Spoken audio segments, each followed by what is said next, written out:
जानवरों में गधा सबसे बुद्धिहीन समझा जाता है। जब हम किसी आदमी को परले दर्जे का बेवकूफ़ कहना चाहते हैं तो उसे गधा कहते हैं।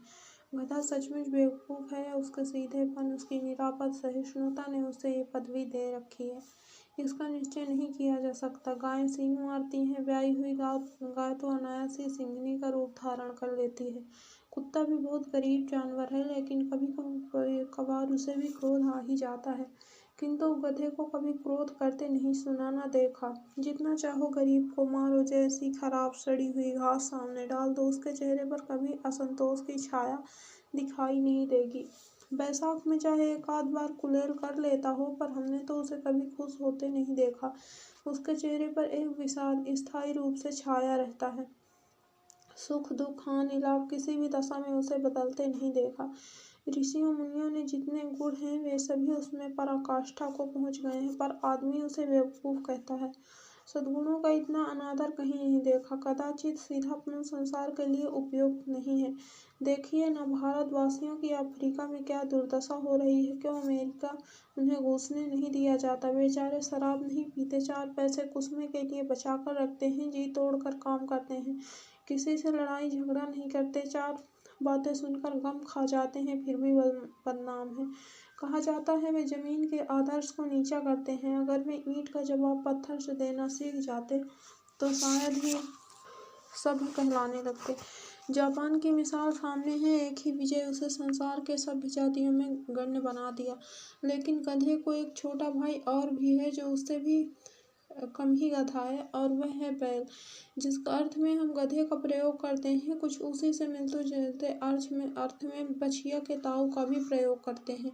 कुछ लोग बैल को शायद बेवकूफ़ों के सर्वश्रेष्ठ कहेंगे, मगर हमारा विचार ऐसा नहीं है। बैल कभी कभी मारता भी है, कभी कभी अड़ियल बैल भी देखने में आते हैं, और कभी कभी रीतियों से अपना असंतोष प्रकट कर देते हैं, अतएव उनका स्थान गधे से नीचा होता है। झूरी काची के दोनों बैलों के नाम थे हीरा और मोती। दोनों पछाई जाति के थे, देखने में सुंदर, काम में चौकस, डील में ऊंचे। बहुत दिनों साथ रहते रहते दोनों में भाईचारा हो गया था। दोनों आमने सामने आस पास बैठे हुए एक दूसरे से मूक भाषा में विचार विनिमय किया करते थे। एक दूसरे के मन की बात कैसे समझ जाते थे हम नहीं कह सकते। अवश्य उनमें ऐसी कोई गुप्त शक्ति थी जिससे जीवों में श्रेष्ठता का दावा करने वाला मनुष्य वंचित है। दोनों एक दूसरे को चाट कर और सूंघ कर अपना प्रेम प्रकट किया करते थे। कभी कभी दोनों सींग भी मिला लिया करते थे, विग्रह के नाते से नहीं, केवल विनोद के भाव से, आत्मीयता के भाव से। जैसे दोस्तों में घनिष्ठता होते ही धौल धप्पा होने लगता है, इसके बिना दोस्ती कुछ फुसफुसी और हल्की सी रहती है, जिस पर ज़्यादा विश्वास नहीं किया जा सकता। जिस वक्त ये दोनों बैल हल या गाड़ी में जोत दिए जाते थे, गर्दन हिला हिला कर चलते, उस वक्त हर किसी की यही चेष्टा होती थी कि ज़्यादा से ज़्यादा बोझ मेरी ही गर्दन पर रहे। दिन भर के बाद दोपहर या संध्या को दोनों खुलते तो एक दूसरे को चाट चूट कर अपनी थकान मिटा लिया करते।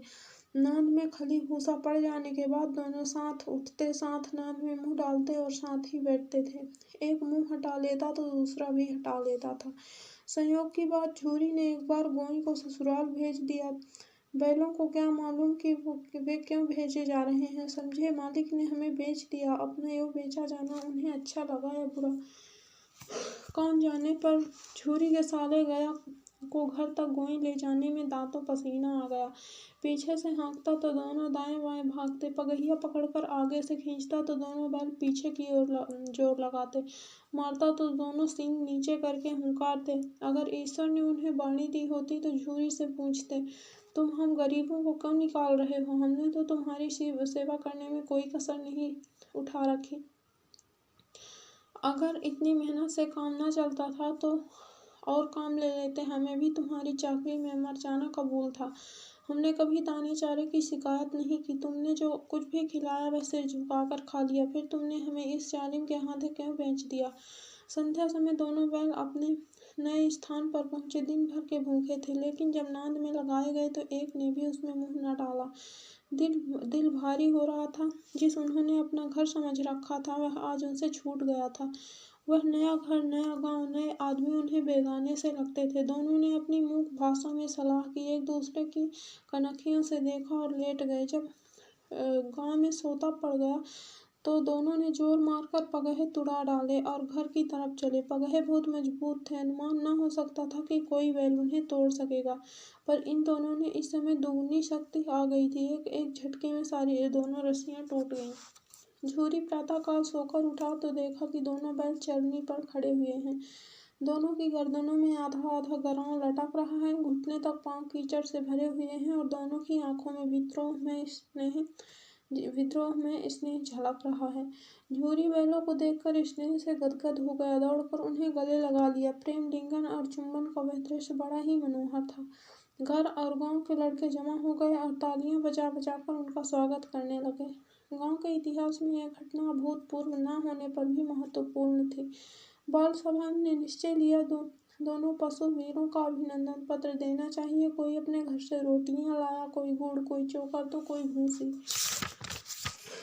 एक बालक ने कहा, ऐसे बैल किसी के पास न होंगे। दूसरे ने समर्थन करते हुए कहा, इतनी दूर से दोनों अकेले चले आए। तीसरा बोला, बैल नहीं है, वे उस जन्म के आदमी हैं। इसका प्रतिवाद करने का एक और किसी का साहस न हुआ। झूरी की स्त्री ने बैलों को द्वार पर देखा तो जल उठी, बोली, कैसे नमक हराम बैल हैं, एक दिन वहां काम न किया, भाग खड़े हुए। झूरी अपने बैलों पर यह आक्षेप न सुन सका। नमक हराम क्यों है? चारा दाना न दिया होगा तो क्या करते? स्त्री ने रौब के साथ कहा, बस तुम्ही तो ने तो बैलों को खिलाना जाना है, और तो सभी पानी पिला पिला कर रखते हैं। झूरी ने चिढ़ाया, चारा मिलता तो क्यों भागते? स्त्री चिड़ी, भागे इसलिए कि वे लोग तुम जैसे बुद्धों की तरह बैलों को सहलाते नहीं, खिलाते हैं तो रगड़कर जोतते भी हैं। ये दोनों ठहरे कामचोर भाग निकले। अब देखो कहाँ से खली और चोकर मिलता है। सूखे भूसे के सिवा कुछ न दूंगी, चाहे खाएं चाहे मरे।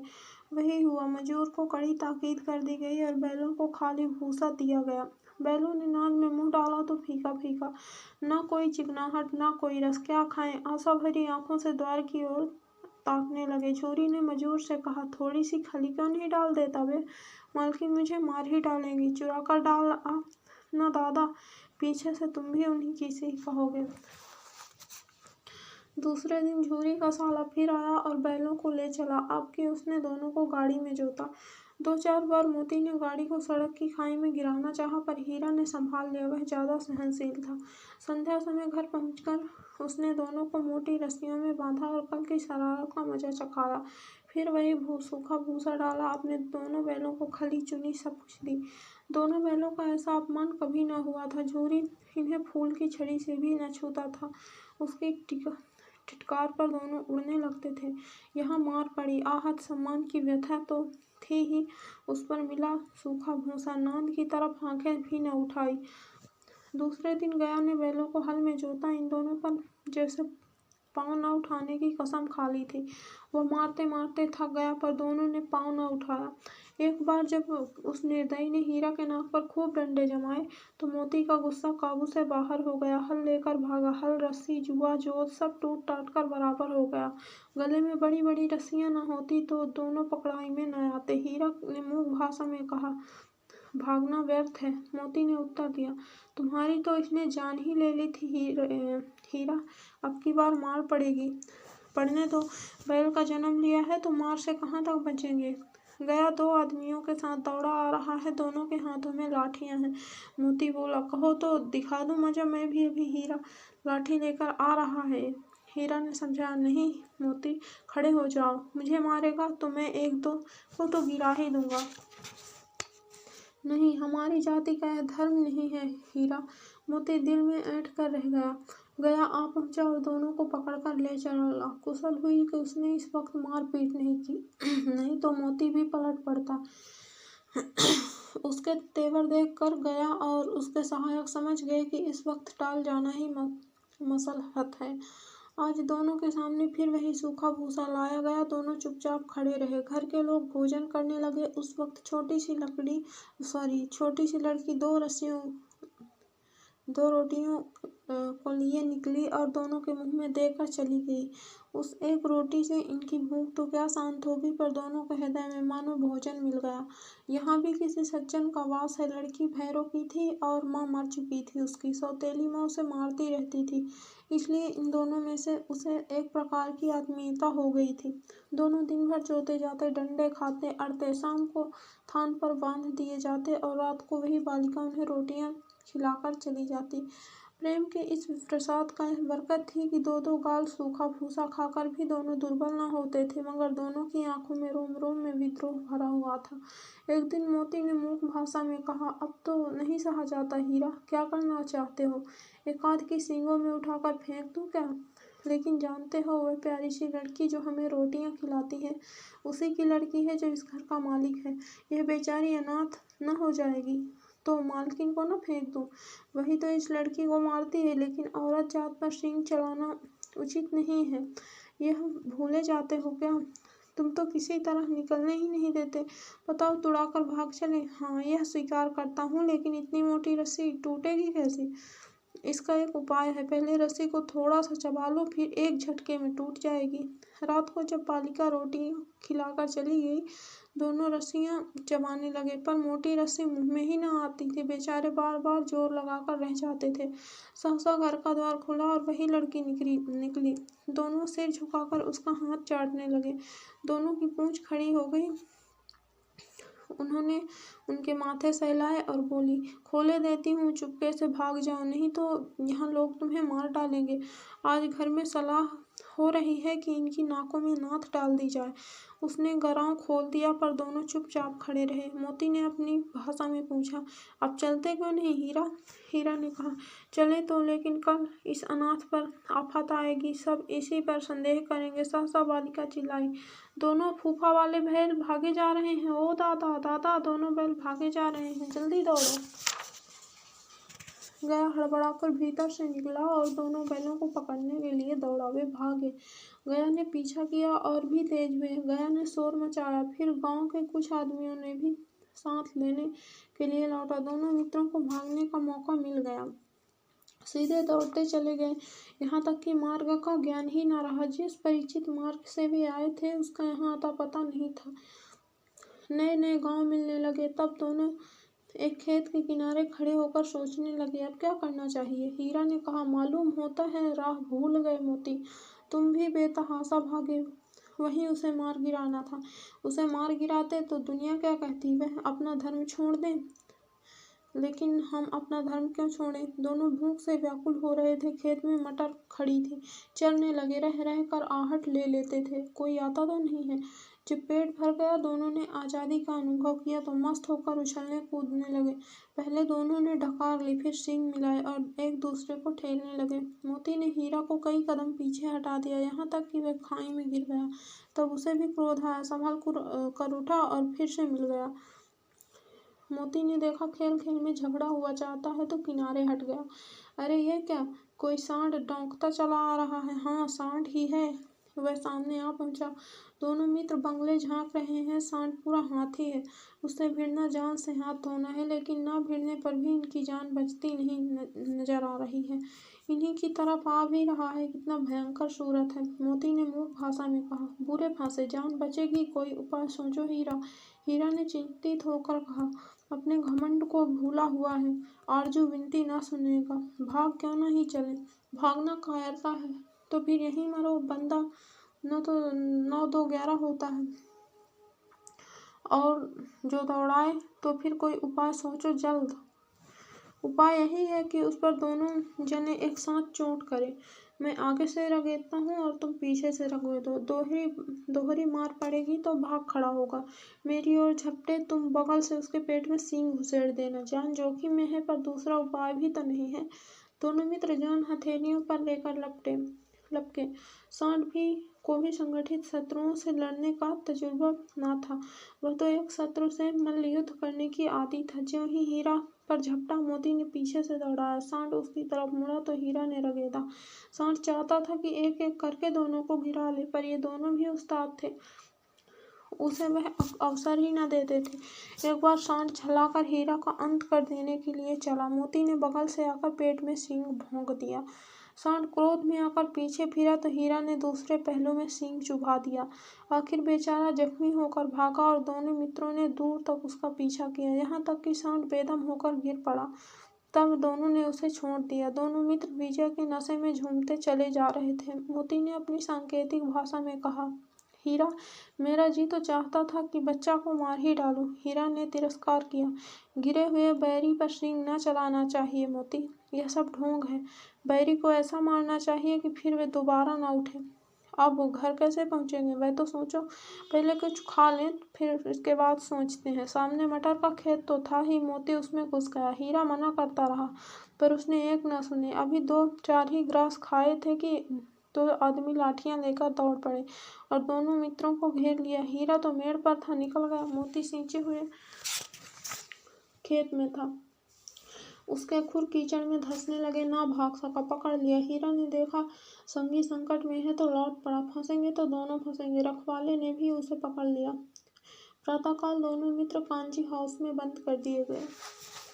दोनों मित्रों को जीवन में पहली बार ऐसा साविका पड़ा कि सारा दिन बीत गया और खाने का एक तिनका भी न मिला। समझ में ही नहीं आ रहा था कि यह कैसा स्वामी है। इससे तो गया फिर भी अच्छा था। यहाँ कई भैंसें थी, कई बकरियां, कई घोड़े, कई गधे, पर किसी के सामने चारा न था। सब जमीन पर मुर्दों की तरह पड़े थे। कई तो इतने कमजोर हो गए थे कि खड़े भी न हो सकते थे। सारा दिन दोनों मित्र फाटक की ओर टकटकी लगाए ताकते रहे और कोई चारा लेकर न आता दिखाई दिया। तब दोनों ने दीवार की नमकीन मिट्टी चाटनी शुरू कर दी, पर इससे क्या तृप्ति होगी। रात को भी जब कुछ भोजन न मिला तो हीरा के दिल में विद्रोह की ज्वाला दहक उठी। मोती से बोला, अब तो नहीं रहा जाता मोती। मोती ने सिर लटकाए हुए जवाब दिया, मुझे तो मालूम होता है प्राण निकल रहे हैं। इतनी जल्द हिम्मत न हारो भाई, यहाँ से भागने का कोई उपाय निकालना चाहिए। आओ दीवार तोड़ डालें। मुझसे तो अब कुछ नहीं होगा। बस इसी बूते पर अकड़ते थे, आज सारी अकड़ निकल गई। बाड़े की दीवार कच्ची थी, हीरा मजबूत तो था ही। अपने नुकीले सिंग दीवार पर गड़ा दिया और जोर मारा तो मिट्टी का एक निप्पड़ निकल आया। फिर तो उसका और साहस बढ़ा।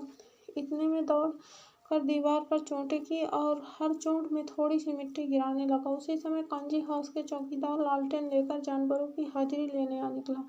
हीरा का उज्जड़पन देखकर उसने कई डंडे रसीद किए और मोटी सी रस्सी में बांध दिया। मोती ने पड़े पड़े कहा, आखिर मार खाई, क्या मिला हीरा? अपने बूते भर जोर तो मार दिया। ऐसा जोर मारना किस काम का कि और बंधन में पड़ गए। जोर तो मारता ही जाऊंगा, चाहे कितने ही बंधन पड़ते जाएं। जान से हाथ धोना पड़ेगा, कुछ परवाह नहीं। जो भी तो मरना ही है। सोचो, दीवार खुद जाती तो कितनी जानें बच जाती। इतने भाई यहाँ बंद हैं, किसी की देह में जान नहीं है। आज 4 दिन और यही हाल रहा तो सब मर जाएंगे। हाँ, यह बात तो है। अच्छा तो ला, फिर मैं भी जोर लगाता हूँ। मोती ने दीवार में उसी जगह सींग मारा। थोड़ी सी मिट्टी गिरी और फिर हिम्मत बढ़ी। फिर तो वह दीवार में सींग लगाकर इस तरह जोर करने लगा मानो किसी प्रतिद्वंदी से लड़ रहा है। आखिर 1-2 घंटों के बाद जोर आजमाई के बाद दीवार के लगभग ऊपर से एक हाथ गिर गई। उसने दूनी शक्ति से मारा, धक्का मारा तो आधी दीवार ही गिर पड़ी। दीवार का गिरना था कि अधमरे से पड़े हुए सभी जानवर चेत उठे। तीनों घोड़ियां सरपट भाग निकली, फिर बकरियां निकली, इसके बाद भैंसें भी खिसक गई, पर गधे अभी तक ज्यों के त्यों ही खड़े थे। हीरा ने पूछा, तुम दोनों क्यों नहीं भाग जाते? एक गधे ने कहा, जो कहीं फिर पकड़ लिए जाएं तो क्या हरज है? अभी तो भागने का अवसर है, अभी तो भागो। हमें तो डर लगता है, हम यहीं पड़े रहेंगे। आधी रात से ऊपर जा चुकी थी। दोनों गधे अभी तक खड़े सोच रहे थे कि भागे या ना भागे, पर मोती अपने मित्र की रस्सी तोड़ने में लगा हुआ था। जब वह हार गया तो हीरा ने कहा, तुम जाओ, मुझे यहीं पड़ा रहने दो, शायद कहीं भेंट हो जाए। मोती ने आंखों में आंसू लाकर कहा, तुम मुझे इतना स्वार्थी समझते हो हीरा? हम और तुम इतने दिनों एक साथ रहे, आज तुम विपत्ति में पड़ गए और मैं तुम्हें छोड़कर अलग हो जाऊं? हीरा ने कहा, बहुत मार पड़ेगी, लोग समझ जाएंगे यह तुम्हारी शरारत है। मोती गर्व से बोला, जिस अपराध के लिए तुम्हें गले से बंधन पड़ा, उसके लिए अगर मुझ पर मार पड़े तो क्या चिंता। इतना तो हो ही गया कि 9-10 प्राणियों की जान बच गई। वे तो सब आशीर्वाद तो देंगे ही। यह कहते हुए मोती ने दोनों गधों की सींगें मार मार कर बाड़े से बाहर निकाल दिया और तब अपने बंधु के पास आकर सो रहा। भोर होते ही मुंशी और चौकीदार तथा अन्य कर्मचारियों में कैसी खलबली मची, इसके लिखने की जरूरत नहीं। बस इतना ही काफी है कि मोती की खूब मरम्मत हुई और उसे भी मोटी रस्सी में बांध दिया गया। 1 सप्ताह तक दोनों मित्र वहां बंधे पड़े रहे। किसी ने चारे का एक तृण भी न डाला। हाँ, एक बार पानी दिखा दिया जाता था, यही उनका आधार था। दोनों इतने दुर्बल हो गए थे कि उठा तक न जाता था। ठठैयां निकल आई थी। एक दिन बाड़े के सामने डुबकी बजने लगी और दोपहर होते होते वहाँ 50-60 आदमी जमा हो गए। तब दोनों मित्र निकाले गए और उनकी देखभाल होने लगी। लोग आ आकर उनकी सूरत देखते और मन फीका करके चले जाते। ऐसे मृतक बैलों को कौन खरीदेगा, कौन खरीदार होगा।